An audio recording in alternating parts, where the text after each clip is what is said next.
Trend మారినా friend మారడో. మామా trend మారుతూనే ఉంది, నువ్వే మారడంలే. బాత్రూమ్ లో అంత కంఫర్ట్ ఉంది పేజీ నాకు, అందుకు 2025 లో కూడా ఏంది మామా ఇట్టా? బయట చూడిపో మామా, ఆన్లైన్ బిజినెస్ చేసుకుంటా కోటీశ్వర్లు అయిపోయినారు మీ ఫ్రెండ్స్. నువ్వేమో ట్రెండ్ మారినా నేను మారను అనుకుంటా కూర్చున్నావు. పెద్దలు చెప్పిందే కదా పేక్షి, చదువుకో, జాబ్ తెచ్చుకో, పెళ్లి చేసుకో, సంతోషంగా ఉండని చెప్పేసి. ఇప్పుడు జాబ్ కాదు మామా ట్రెండ్, బిజినెస్ ట్రెండ్. బిజినెస్ చేస్తేనే నువ్వు పైకి వస్తావు.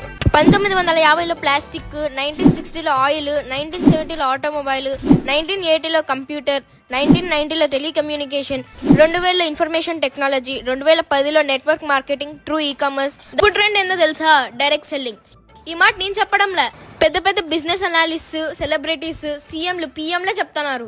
ఫ్రెండ్స్, 1940s మైండ్ సెట్స్ తో ఉండకండి, ప్రస్తుతం ఉన్న ట్రెండ్ లోకి మారండి. మీరు ఈ బిజినెస్ ని స్టార్ట్ చేస్తే మీకు సపోర్ట్ ఇస్తూ, మీ డ్రీమ్స్ ని ఫుల్ఫిల్ చేస్తూ, మీకు డబ్బులు తెప్పిస్తూ, మీ చేయిని పట్టుకొని నడిపిస్తూ ఒక ఎక్స్పీరియన్స్ పర్సన్ మీ పక్కనే ఉంటాడు. జీవితంలో ఏదో ఒకటి నమ్మాలా ఫ్రెండ్స్, మీరు ఈ బిజినెస్ ని నమ్మండి.